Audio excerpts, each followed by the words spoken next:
नमस्कार। ओम साई राम। आज के सत्संग में आप सभी का बहुत बहुत स्वागत है। आज साईवार और हम सब यहाँ पर सत्संग के लिए फिर दोबारा मिले हैं। तो आज हर थर्सडे की तरह वापस से हमारे बीच में सुमित पौंडा भाई जी आए हैं। ओम साई राम सुमित जी। ओम साई जी, ओम साई। आपका बहुत बहुत स्वागत है एंड बहुत बहुत धन्यवाद है कि आप आज फिर सेवा के लिए यहाँ पर हमारे बीच में प्रस्तुत हुए। एंड भक्तों की जो छोटी छोटी मन में आशंकाएं रहती है, क्वेरीज रहती है, प्रश्न रहते हैं, उसे नो सही दिशा दिखाकर हमारे जीवन में एक मार्गदर्शिता का प्रभाव आप लेकर आते हैं। तो इसके लिए बहुत बहुत धन्यवाद। आभार बाबा का, आभार बाबा का। जी। तो भाई जी, भाई जी नहीं, भक्तों, तो भक्तों आप में से कौन है जो भाई जी से पहला प्रश्न पूछना चाहेगा?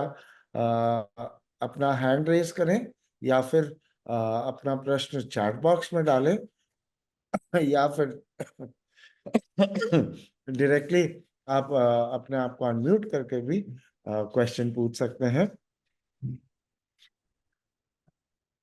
तो भाई जी, जब तक कोई भक्त तैयार नहीं हो जाता, ये वो प्रवाह के साथ चलते हैं, थोड़ा सा मोमेंटम लगता है लोगों मेरे को। ख्याल में ऐश्वर्या हेगड़े जी ने कुछ टाइप किया है। अगर आप देखें तो कुछ चैट में मैंने कुछ देखा, निकल गया तब तक के वो शायद। हाँ जी, हाँ जी, हाँ जी, हाँ जी। है ना, ऐसा कुछ है। करेक्ट। तो ऐश्वर्या जी का मैं मिस कर गया क्योंकि मैं इधर अपनी सच्चरिता को इस तरफ लेके आ रहा था, मुझे उसमें से कुछ पढ़ के आपसे पूछना था। तो जी चलिए जी। पहले प्रश्न लेते हैं। ऐश्वर्या जी ने लिखा है यहाँ पर, ओम साई राम। सुख और दुख तो हमें हमारे कर्मों से मिलते हैं, फिर ऐसे क्या जादू है बाबा के नाम में कि जब भी दुख के समय उनके नाम से दुख का समय आसानी से कट जाता है, जबकि दुख तो हमें हमारे प्रारब्ध से मिलता है। ओम साई राम। जी, ओम साई।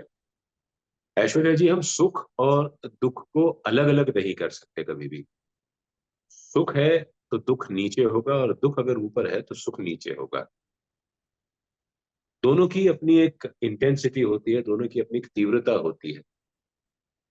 हम लोग दरअसल सुख और दुख दोनों को ही हमारे मन के बाहर के अ, चीजों से, व्यक्तियों से, परिस्थितियों से जोड़ करके देखते हैं। व्यक्ति का स्वभाव, व्यक्ति का प्रभाव यदि हमारे अनुकूल है तो हम सुख का अनुभव करते हैं। परिस्थितियां हमारे मन के माफिक हैं तो हम सुख का अनुभव करते हैं। यदि हम हमारे कोई कार्य का परिणाम हमारे मन के अनुसार आ जाता है तो हम सुख का अनुभव करते हैं। इसके विपरीत यदि कोई व्यक्ति हमसे ऐसे व्यवहार करता है जो हमें नागवार गुजरे तो हम दुखी हो जाते हैं। परिस्थितियां यदि हमारे अनुकूल ना हो तो हम दुखी हो जाते हैं। और काम का परिणाम यदि हमारे अनुकूल ना हो तो हम दुखी हो जाते हैं। चूंकि हम ये सारे सुख और दुख बाहरी वस्तुओं पर आधारित रखते हैं, तो इनकी अनुभूति चूक जाती है। यानी उनकी एक एक्सपायरी डेट होती है। आपको आज 98% मार्क्स मिल गए एग्जामिनेशन में, आप कितने दिन उस बात से खुश रह पाओ? तो जैसे ही आपका वो 98% मार्क्स का खुमार उतरा तो दुख जो है वो वापस फोर फ्रंट पे आ जाएगा, क्योंकि कोई और चीज ऐसी हो जाएगी जो आपको नागवार गुजरेगी, जो आपको दुखी कर जाएगी।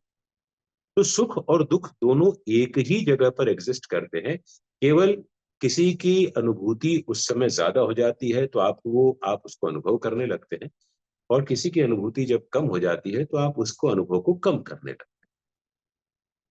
साईं के नाम लेने में आपको बहुत सुविधाजनक होता है। क्यों? पहला, जब आप नाम ध्यान से और मनोभाव से लेते हैं तो आपका ध्यान जो है वो दुखों से हट करके साईं के नाम में चला जाता है। एक तरह का डाइवर्जन होता है। दूसरा, आपके मन को एक संबल मिलता है कि साईं है, साईं है, और साईं हमारे दुखों को हरने वाले। लेकिन अगर आप ध्यान से देखेंगे तो दुख तो अपने समय पर ही कम होते हैं, साईं उनको उनका नाम लेने से आपको वो दुखी कम करता है। ये उसका बेनिफिट होता है साईं के नाम का।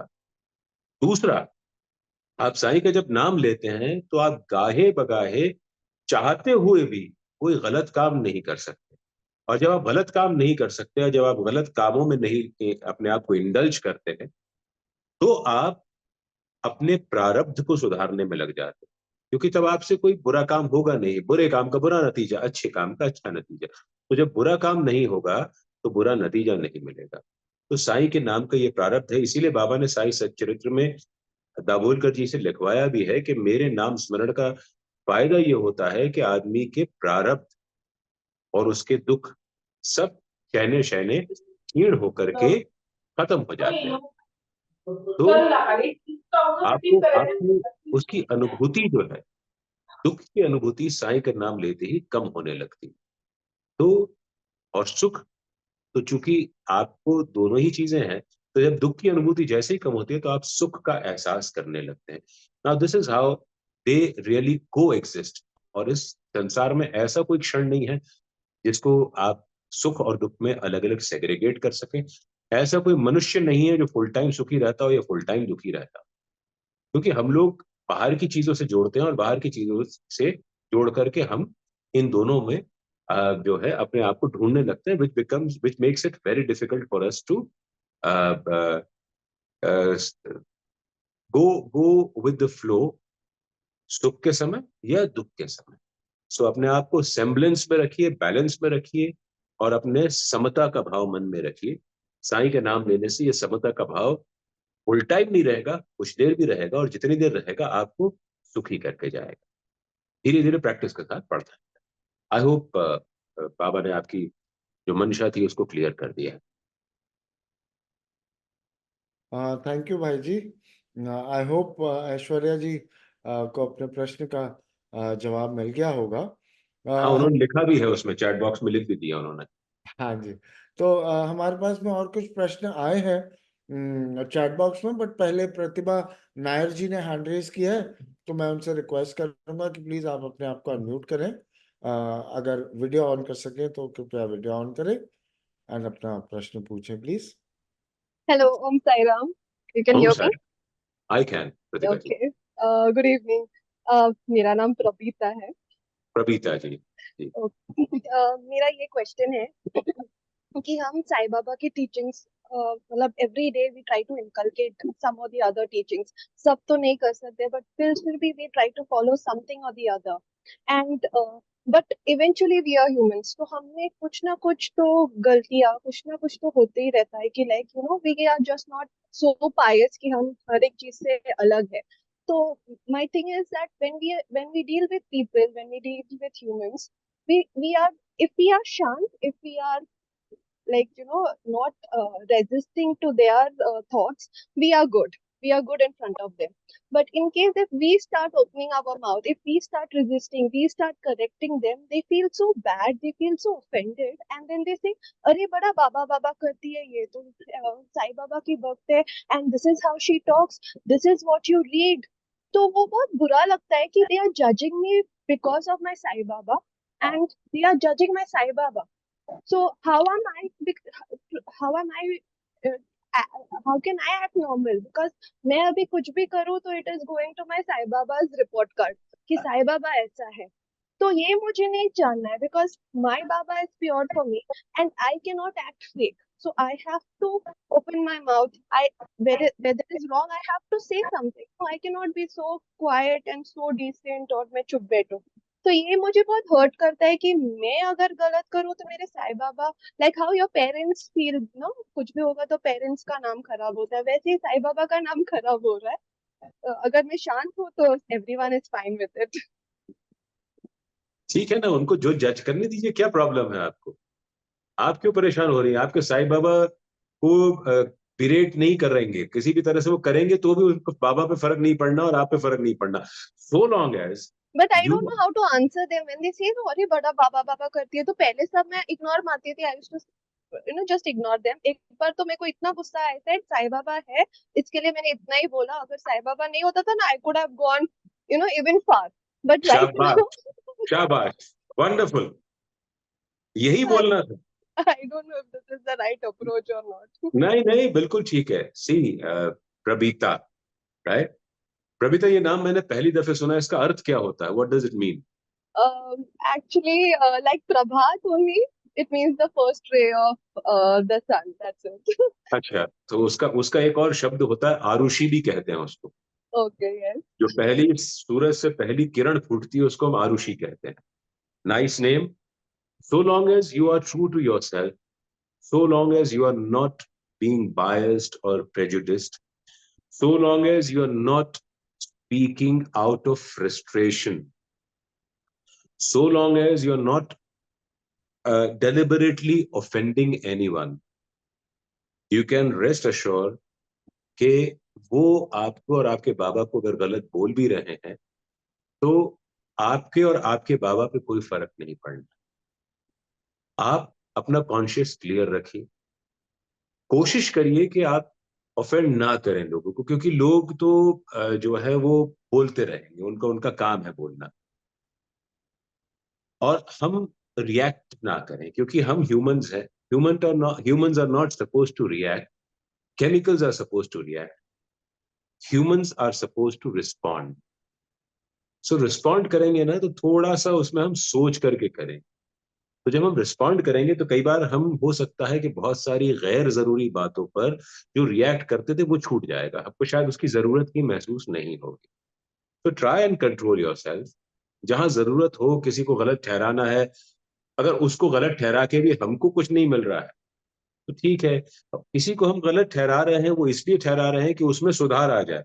अगर उसमें सुधार नहीं आ रहा है तो फेयर इनफ, आपने अपना काम कर दिया। और आइंदा से दोबारा ऐसा ना करें, क्योंकि उनमें कोई फर्क नहीं पड़ना है। वो अपना प्रारब्ध उनको भोग लेने दीजिए और वो ऑटोमेटिकली ठीक हो जाएंगे।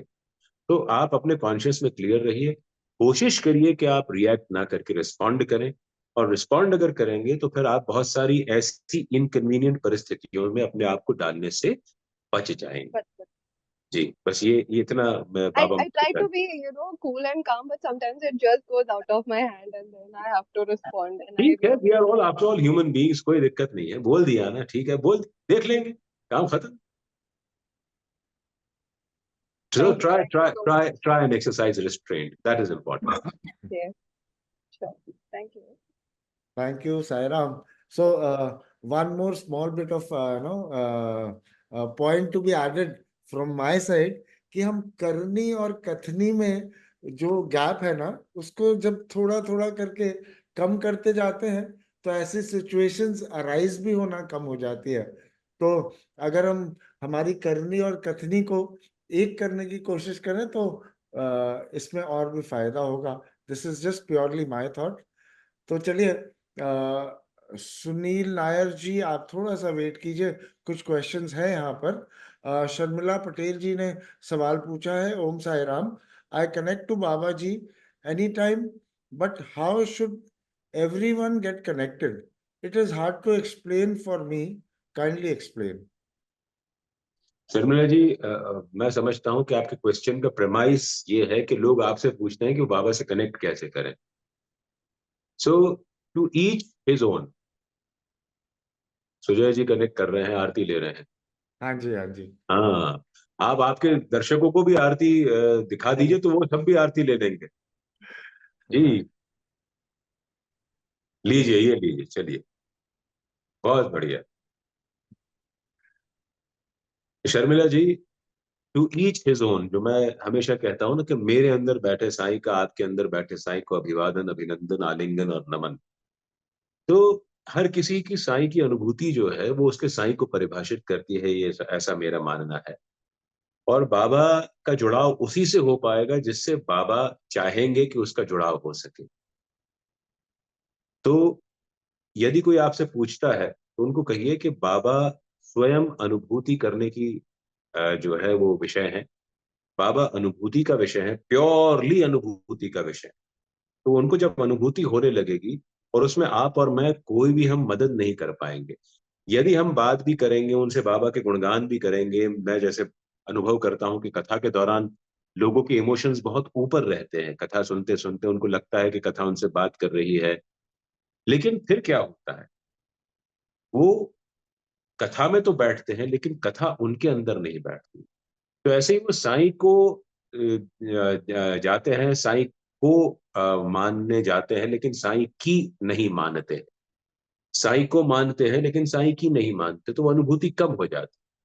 सो आप उनको कहिए कि वो स्वयं अपनी भक्ति करें। और लास्ट टाइम जो सुजॉय जी का प्रश्न था, वो हिंदियों की चोरी के संबंध में, पिछले मैंने बहुत विस्तार से बाबा ने मुझसे कहलवाया था।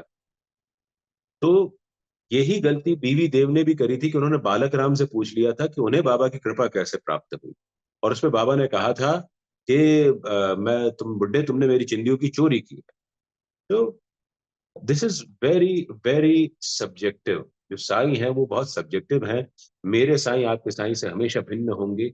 इसलिए जिसको भी साईं बाबा के पास जाने की इच्छा हो रही है, वो स्वयं अपना रास्ता, उस रास्ते पे चले। 2 कदम वो चलेंगे, 10 कदम बाबा स्वयं चल करके आ जाएंगे। तो आप और मैं उसमें कैटलिस्ट का काम भी नहीं कर सकते। हम कुछ देर बात करेंगे, उनको कुछ देर के लिए अंदर मन में भाव उत्पन्न होगा, फिर वो भाव काफूर हो जाएगा। जब तक बाबा नहीं चाहेंगे वो बाबा के करीब नहीं जा सकते हैं। ऐसा ही हमने बाबा को जब फिजिकली थे तब भी देखा था कि वो द्वारका माई की सीढ़ियां चढ़ने के लिए जिसको इजाजत देते थे उसी को देते थे, और बहुत सारे ऐसे होते थे जिनको वो इजाजत नहीं देते थे। सो टू ईच हिज ओन, उनको करने दीजिए, उनको अपनी राह खुद तलाशने दीजिए। आपकी राह पर चल करके वो कभी भी आपके साईं को, ये स्वयं के साईं को भी प्राप्त नहीं कर सकते। ओम साई। साई राम, थैंक यू भाई जी, थैंक यू। ओम साई राम। ओम साई। राम साई राम। सो अगला प्रश्न आकांक्षा गुप्ता जी से मैं रिक्वेस्ट करूंगा कि वो अपने आप को अनम्यूट करें एंड पूछें। उसके बाद सुनील नायर जी। ओम साई राम। ओम साई। भाई जी, आप एक चीज बोलते हैं, मैंने बहुत बार नोटिस किया है, बाबा बलि करे, मतलब मुझे इसका मतलब समझ नहीं आया है कि क्या मतलब है इसका। सी, ये बाबा भली करे नहीं, बाबा भली कर रहे। यानी वो हमेशा वो प्रेजेंट कंटिन्यूअस टेंस में है वो। अगर आपने अंग्रेजी ग्रामर पढ़ी हो, जो थोड़ी बहुत मैंने पढ़ी उसके अनुसार, तो प्रेजेंट कंटिन्यूअस टेंस होता है कि उसमें हम बाबा से हमेशा उनकी कृपा, उनकी भले, जो हमारे लिए जो भी कर रहे हैं वो भला कर रहे हैं। अब वो भला का भली कैसे हो गया, वो पुल्लिंग का स्त्रीलिंग कैसे हो गया, ये मुझे नहीं पता, ये बाबा नहीं करवाया। लेकिन ये ऐसा वाक्य है, जो लोग बोलते हैं उनको शांति पहुंचती है, और दुनिया में न जाने कितने लोग बोल रहे हैं, कितने लोग इसको लिख रहे हैं, ये मुझे भी नहीं पता है। लगातार मैं कई बार व्हाट्सएप पे मैसेजेस पढ़ता हूँ, लोगों को बोलते हुए सुनता हूँ। कुछ भी बाबा की बात होती है तो लोग कहते हैं कि बाबा भली कर रहे हैं। तो इसका टोटल तात्पर्य ये है कि बाबा हमेशा हमारी भलाई के लिए कार्यरत हैं, हमेशा प्रेजेंट में, क्योंकि हम लोग प्रेजेंट में ही जीते हैं। तो प्रेजेंट कंटिन्यूअस में बाबा भली कर रहे, यानी वो जो कुछ भी कर रहे हैं वो हमारे भले के लिए कर रहे हैं, ये मेरा विश्वास है। और जब मैं ऐसा मानता हूं तो मेरे साथ भला ही होता है। ये बाबा की इसको हम करुणा मान ले, उनकी लीला मान ले, या हम उनको उनका आश्वासन मान करके चले। ये बाबा भली कर रहे हैं। ऐसा ऐसा बाबा ने कहलवाना शुरू किया, और अब वो पता नहीं कितने लोगों की जुबान पे ऐसे ही चढ़ गया है। जी जी, थैंक यू। ओम साई। साई राम साई राम। तो सुनील नायर जी अगला प्रश्न लेकर प्रस्तुत हो रहे हैं। सुनील जी प्लीज, आप अपने आप को अनम्यूट कर लें। या थैंक यू सुजय जी। नमस्ते, ओम साई राम भाई जी। ओम अ, साई राम आ, सुनील। आ, आपका सेशन में आज पहली बार मैं आया हूँ। क्या आई मीन आपने जो बीच में एक जो टॉक बोले थे बाबा के ऊपर, अभी जो प्रेजेंट में है, फोकस, जो कार्य करते हैं, you face problems in life, उनका नाम बोल सुनते ही अपने अपना प्रॉब्लम्स कम होता है। I have experience this quite a few number of times मेरे लाइफ में, मैंने देखा है। आई मीन इवन आज भी जब वर्कलोड काफी था, आई जस्ट प्रे टू बाबा कि मेरे को, आई मीन, शक्ति दो ये करने के लिए। अचानक मुझे मेरी टीम में से कोई ना कोई आता है, वो बोलता है कि मैं लेता हूँ तुम्हारा काम, आपको मैं मदद करता हूँ करके। जी तो जी। तो मेरा एक सवाल ये है कि मैं अपने दोस्तों के लिए, मैं हमेशा, आई मीन, मेरे 2-3 दोस्त लोग हैं जो अभी फिलहाल तो आउट ऑफ वर्क है, तो मैं उनके लिए कंटिन्यूस प्रार्थना करता रहता हूँ। आई मीन उनको मिलना चाहिए जॉब, उनको फैमिली के लिए। But it seems that, I mean मैं काफी टाइम से प्रार्थना कर रहा हूँ, बट अभी तक उनको कोई जॉब नहीं मिला है। तो आई फील दैट कि मेरे प्रार्थना में कुछ कमी है क्या, जिसके कारण उनसे उनको थोड़ा डिले हो रहा है job, I am sure they will get, but जैसा वो डिले जितना सा बढ़ता जा रहा है, उनका एज भी बढ़ता जा रहा है, तो मुझे ऐसा कंसर्न है माइंड में कि मेरी प्रार्थना में कुछ कमी है क्या, जिसके कारण उन्हें ऐसा ऐसा डिले हो रहा है जॉब में, या समथिंग एल्स, या आई मीन ये जरा पूछना चाहता हूँ, I Sunil mean ji, is my faith being tested, या सुनील जी, आप साधुवाद के पात्र हैं। आप साधुवाद के पात्र हैं कि आप दूसरों के लिए प्रार्थना कर रहे हैं। ये बहुत बड़ा काम है और ये आसान काम नहीं है, बहुत मुश्किल काम है। कि जो हम समझते हैं कि हमारे पास समय है, जो हमारी अनुभूति है, उस समय में हम बाबा को अपने लिए प्रार्थना करें, उसकी जगह आप दूसरों के लिए प्रार्थना कर रहे हैं। ये बहुत आप अद्भुत काम कर रहे हैं, बहुत महान काम कर रहे हैं, इसीलिए मैं आपको कोटि कोटि प्रणाम करता हूँ। लेकिन इस सब महान बाबा को है, काम मेरे को को, इस महान काम को करते हुए आप उसके परिणाम से अपनी प्रार्थना के असर को मत जोड़िए, क्योंकि उनको नौकरी मिलना नहीं मिलना, उनको नौकरी के लिए वेट करना, ये सब उनके प्रारब्ध से हो रहा है। ये उनका जो डेस्टिनी है, वो डेस्टिनी में उनको अगर वैक्यूम है, इस समय नौकरी नहीं है और उनको इंतजार करना है, या उनके लिए कोई बेटर जॉब मिलने वाली है, या उनके लिए कोई और रास्ता खुलने वाला है, ये उनकी डेस्टिनी करेगी। लेकिन आप ये काम करके अपना प्रारब्ध जरूर सुधार रहे हैं, क्योंकि जो दूसरे के लिए प्रार्थना करता है, बाबा उसको कभी ये मौका ही नहीं देते कि उसे अपने लिए प्रार्थना करनी पड़े, बाबा स्वयं उसका ख्याल रखते हैं। तो चूंकि आप दूसरे के लिए प्रार्थना कर रहे हैं, बाबा हमेशा ये करेंगे कि आपका ख्याल हमेशा रखेंगे, इसलिए आप बिल्कुल चिंता मत करिए और अपनी प्रार्थना के असर को कम मत समझिए, क्योंकि आप जो कर रहे हैं वो बहुत महान काम, और आप करते रहिए। उनको नौकरी मिलना नहीं मिलना, उनको किसी और रास्ते पे जाना, ये सब उनके प्रारब्ध से होगा। तो आप करते रहिए और उसका परिणाम को अपने कर्म से मत जोड़िए। क्योंकि मैंने आई मीन अच्छे भी कर्म किए, बुरे भी कर्म किए, आई मीन ऐसा तो मैं नहीं है कि कोई कंप्लीट ये अच्छा तो है ही नहीं, अरे हमसे बट भी बुरे काफी कर्म गुना। होते हैं भाई, हमसे भी होते हैं। हम सब मनुष्य हैं, हम सब मनुष्य हैं, हम सबसे भूले होंगे। तो आप बिल्कुल मत सोचिए, ऐसा दूध का धुला हुआ यहाँ कोई भी नहीं। लेकिन हम उस बवंडर में जो बुरे कर्मों के होते हैं, जब हमारे मनोभाव हमको बुरे कर्मों की ओर ले जाते हैं, तो जितना हम साई की तीव्रतम अनुभूति करेंगे, तो हमारे वो बुरे कर्मों से हम दूर होते जाएं। धीरे धीरे धीरे धीरे हमारे अंदर वो उद्भव होता जाएगा कि हमको बुरे कर्मों से दूर रहना है। तो आप करते रहिए जो आप कर रहे हैं, बाबा आपको सही राह पे ले जा रहे हैं और सही राह पर ही रखेंगे, ऐसे मेरी प्रार्थना है, ऐसे मेरी कामना है। ओम साईं, बाबा भली कर रहे हैं। Om Sai Ram.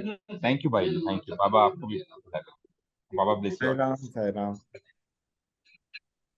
Thank you. So भाई जी, नितिका जी Somebody's आया है यहाँ पर। वो कहती हैं, I give credit to Sai for whatever happens in my life, each and everything is Sai given for me, but being Jain people, being Jain people tell Jain agams don't believe in these things. What is bound to happen will definitely take place. So I feel bad when people tell it's not Sai who does this. It is all already written to happen. So what to reply in this situation? Sai Ram. Sai Baba Jain, Buddha, Hindu, मुसलमान सबसे अलग है। साईं जो है वो कोई धर्म नहीं है। साईं में आस्था आपको धर्म के रास्ते पर रख सकती है। साईं में आस्था आपको सच्चे कर्मों की ओर ले जा सकती है। साईं में आस्था आपके प्रारब्ध के प्रभाव को क्षीण कर सकती है। साईं में आस्था आपके मनोभाव को, मनोबल को मजबूती दे सकती है। तो इसको आप जैन धर्म के साथ जोड़ करके, ये जैन धर्म के कॉन्ट्राडिक्शन में बिल्कुल मत सोचिए। ये जो कुछ भी है, ये सब लोग जो कहते हैं वो कहते रहें। आप जैन धर्म के प्रिंसिपल्स को मानते हुए भी साईं बाबा में विश्वास रख सकती हैं, और जैसे जैसे आप साईं बाबा में अंदर उतरते जाएंगे, ये साईं आपके अंदर उतरते जाएंगे, तो आपको ये समझ में आएगा कि जो महावीर स्वामी ने जो अहिंसा के सिद्धांत या ओम नमो अरिहंताणम कह करके उन्होंने जो भी प्रिंसिपल्स प्रपाउंड किए, जो भी उन्होंने आदर्शों को प्रतिपादित किया, वो और बाबा के आदर्श कहीं ना कहीं जाकर के दोनों मेल खाते हैं। तो आप उन्होंने अहिंसा पे जो जोर दिया कि हम किसी और के प्रति हिंसा ना करें, लेकिन हम जैन अधिकांश समझते हैं कि वो किसी की शारीरिक हिंसा के प्रति बात कर रहे हैं। तो बाबा ने भी अहिंसा पे जोर दिया, लेकिन बाबा ने मानसिक अहिंसा पे जोर दिया कि कोई ऐसी बातें मत बोलिए जिसके प्रति लोगों जिसको सुनकर के लोगों के मन को दुख पहुंचे। तो ये आप अगर देखने जाएंगे तो दोनों में कितना समानता मिलेगी आप। तो आप ये समझ के चलिए कि बाबा सब में है और सब बाबा में है, और हाथी के पांव में सबका पांव, ऐसा माना जाता है। तो आप अपने जैन धर्म को मानिए, आप साईं में आस्था रखिए, और आप पाएंगे कि दोनों एक ही जगह पर कन्वर्ज होते हैं जाकर के। जब आपकी जागृति बढ़ती जाएगी, जब आपकी कॉन्शियसनेस गहरी होती जाएगी, जब आप साईं को अपने साथ हमेशा मानने लगेंगी, तो आप देखेंगी कि जैन धर्म में जो कुछ भी प्रपाउंडेड है, किसी भी धर्म में है, वो साईं उससे भिन्न नहीं है, और वो साईं से भिन्न नहीं है। सिर्फ इंटरप्रिटेशन का फर्क है और प्रेजेंटेशन का फर्क है। साईं बाबा किसी और प्रकार से प्रेजेंट करते रहे हैं, इंटरप्रिटेशन हम उसका कुछ भी निकालें, आपके जैन धर्म में उसका इंटरप्रिटेशन किसी और प्रकार से निकाला जाता है। और इंटरप्रिटेशन निकालने वाले भी हम नहीं होते, हमको बचपन से जैसा समझाया जाता है, जैसी गुट्टी पिलाई जाती है, वैसा हम उसको मानते हैं, वैसा हमारा परसेप्शन बन जाता है, और हमको लगता है कि हम साईं बाबा को मान रहे हैं, तो हम हमारे जो पहले से एस्टैब्लिश्ड हमारे धार्मिक प्रिंसिपल्स हैं उनको हम कहीं ना कहीं नकार रहे हैं। ऐसा कुछ नहीं होता है।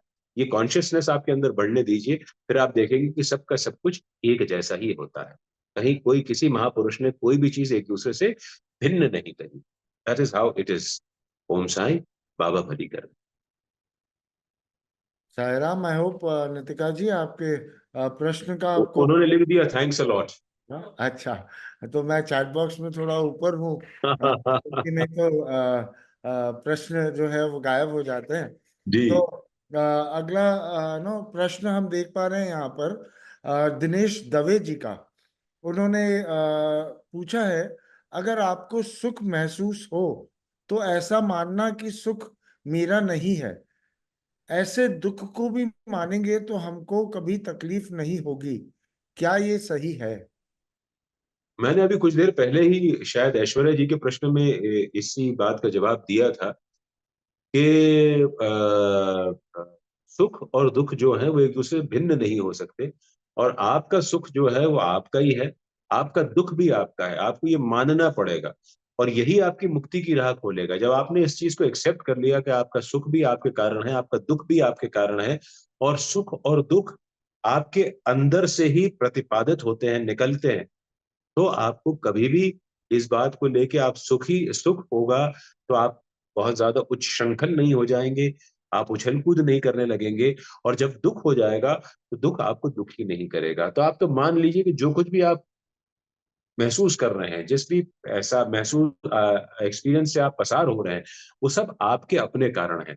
सुख और दुख को आप कभी सेग्रीगेट नहीं कर सकते हैं, उनको आप कभी डिसओन नहीं कर सकते हैं। जो है वो आपके हैं, और उनको आप महसूस करिए, और आप इस चक्कर से मुक्त हो जाए। ये मेरी आपको सलाह होगी, बाकी आपको जैसा ठीक लगे।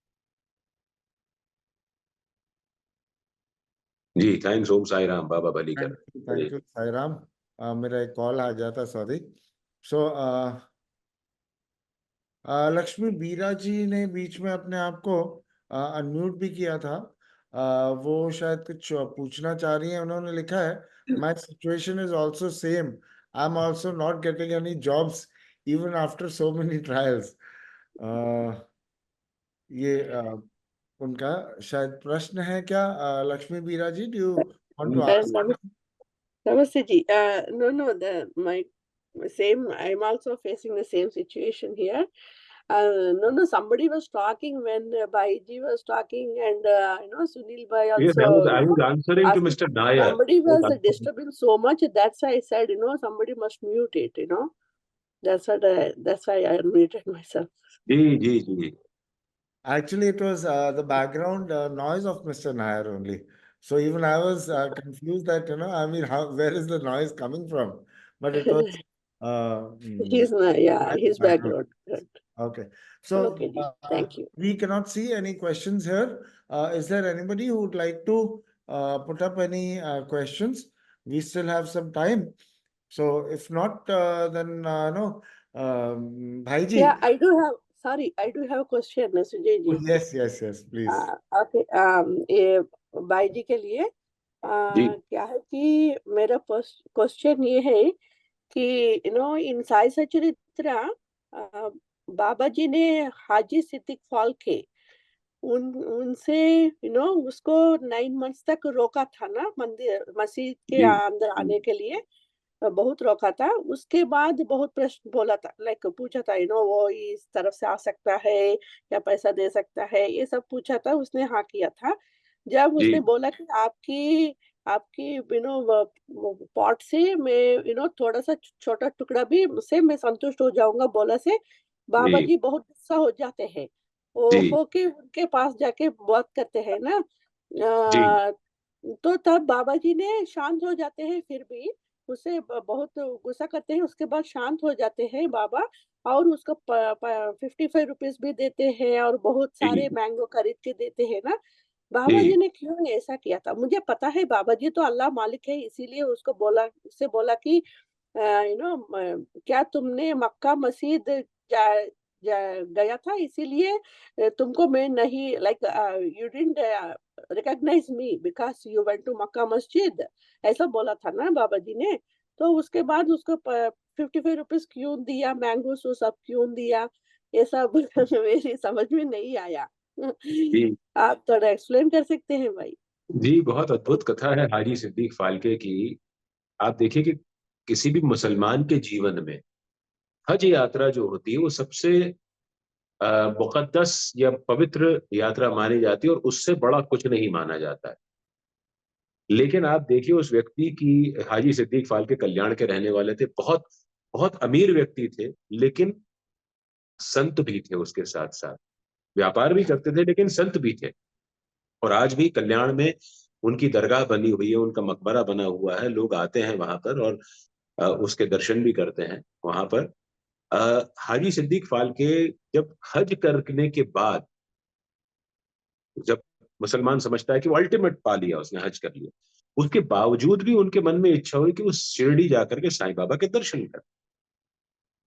और बाबा ने उनको टेस्ट करने के लिए उनसे वो 3 प्रश्न पूछे जिनका आप उत्तर जानती हैं, आपने पढ़ा भी है कि क्या 12वें कुएं की पगडंडी पर आना तुमको श्रेयस्कर होगा, मैं मस्जिद में मैं 4 किश्तों में 40,000 रुपए मुझे चाहिए, तो या तुम मैं बकरा हलाल करने वाला हूँ, तुम्हें कौन सा पार्ट चाहिए।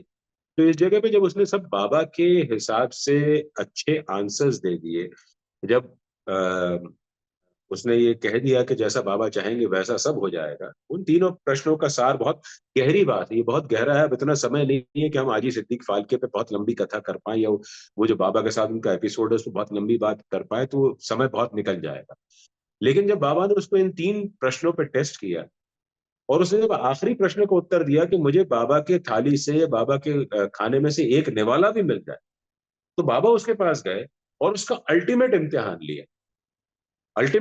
लिया कि जब हम ऐसा देखते हैं कि हम सब कुछ बाबा के अनुसार कर रहे हैं और बाबा आकर के हमारा अपमान कर देते हैं, हमको ऑफेंड कर देते हैं, हमारे अहंकार पर चोट करते हैं कि तुझे अपनी हज यात्रा का बहुत अहंकार हो गया है, तो उसके बावजूद भी उसने अपना आपा नहीं खोया, उसका अहंकार आड़े नहीं आया। उसको हज यात्रा का अहंकार, उसके पैसे का अहंकार, हर प्रकार से बाबा ने उसको टेस्ट किया। और जब बाबा ने देखा कि ये आदमी मेरी कसौटी पर खरा उतरा है, तो बाबा ने उसको 55 रुपए भी दिए और बाबा ने उसको आम भी भिजवाए और उसके 9 महीने बाद उसके आने का रास्ता खोल दिया मस्जिद में। तो बाबा उसके अहंकार को टेस्ट कर रहे थे आखिर में कि तूने चल हर चीज का सही उत्तर दे दिया, अब मैं तुझे इंस्टिगेट करता हूं, अब मैं तुझे प्रवोक करता हूं, मैं देखता हूं कि तेरा क्या हाल होता है, चल तेरे बहुत हज यात्रा का तुझे अभिमान हो गया। और उसके बावजूद भी उसने अपना कंपोजर, उसने अपनी शांत प्रवृत्ति पे आंच नहीं आने दी। तो वो बाबा की टेस्ट में पास हो गया और बाबा ने उसको उसके लिए मस्जिद के रास्ते खोल दिए। तो ये उसका एक उसके आखिरी हिस्से का एक्सप्लेनेशन यही है कि हाजी सिद्दीक फालपे के पर बाबा ने पूरा टेस्ट करने के बाद उसको रिवॉर्ड भी किया, रिवॉर्ड करके उसको आम भी दिए, और आम देन भिजवाने के बाद उसके लिए मस्जिद में आने का रास्ता भी खोल दिया। अब हमको कोई आकर के कहे कि यार तुम बड़े अभिमानी व्यक्ति हो और तुमको अपने पैसे का अभिमान है, तुमको अपने ज्ञान का अभिमान है, तो हम कहीं ना कहीं अपना आपा खो देंगे, हम वो बाबा की परीक्षा में फेल हो जाएंगे। ये फेल नहीं हुए थे, इसलिए बाबा ने उनको रिवॉर्ड कर। ये इसका क्रक्स है, ये इसकी समरी है इस पूरे के पूरे episode. Thank you so much भाई जी, thank you so Om much, sir, बहुत अच्छे से एक्सप्लेन किया था आपने। जी, अच्छा, थैंक यू, मुझे समझ में आया, thank you. Thanks Sai, thanks Sai. Sai Ram. यहाँ पर एक भक्त हैं जिनका कि यहाँ पर नाम नहीं है। उन्होंने यहाँ पर अपना वीडियो भी आई मीन ऑफ कर रखा है, अपने आप को म्यूट कर रखा है। 224224 हाँ, और उन्होंने 2-3 बार लिखा कि I want to ask a question. हाँ यस। जी। ये अब इन्होंने अपना वीडियो ऑन किया। साई राम जी, आपका नाम?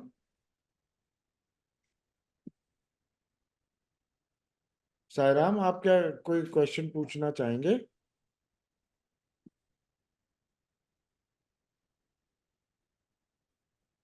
आई थिंक कुछ प्रॉब्लम है, तो हम जी, इसे हेलो, ओम साई राम। जी, ओम साईं। हेलो। हाँ सर, मेरा एक क्वेश्चन है और मेरे मन में एक वहम है, एक तरफ से आप कह लीजिए। 19th फेब को मेरे पापा एक्सपायर हो गए थे। जी, उसका मैं बता रही हूँ वो कैसे प्रोसेस कैसे था कि मेरे पापा को साईं बाबा में इतना इंटरेस्ट नहीं था और मैं 14-15 साल से साईं बाबा की बहुत बड़ी भक्त हूँ। तो मेरे पापा ने कुछ महीने पहले से ही साई सचरित्र पढ़ना शुरू किया था। उन्होंने एक पूरा बुक मतलब 1 हफ्ते के अंदर ही खत्म कर दिया था और जिस दिन वो एक्सपायर होने वाले थे, उस दिन मॉर्निंग में उन्होंने साई सचरित ऑलमोस्ट खत्म कर दिया था। उन्होंने मेरी मम्मी से डिस्कस भी किया, इस बुक को मैं खत्म करके आज ही आरती करके उद्यापन कर दूँगा, ठीक है? जैसे ही उन्होंने लास्ट पेज पढ़ा, उसके बाद उन्हें हार्ट अटैक आ गया। मतलब वो रीज़न नहीं हो सकता है, कोई और रीज़न होगा। बट बुक पढ़ते-पढ़ते ही उनको हार्ट अटैक आया और ऑन द स्पॉट वो एक्सपायर हो गए। तो मैं ये जानना चाहती हूँ, ये बाबा के द्वारा कुछ अच्छा हुआ या फिर कुछ बुरा हुआ?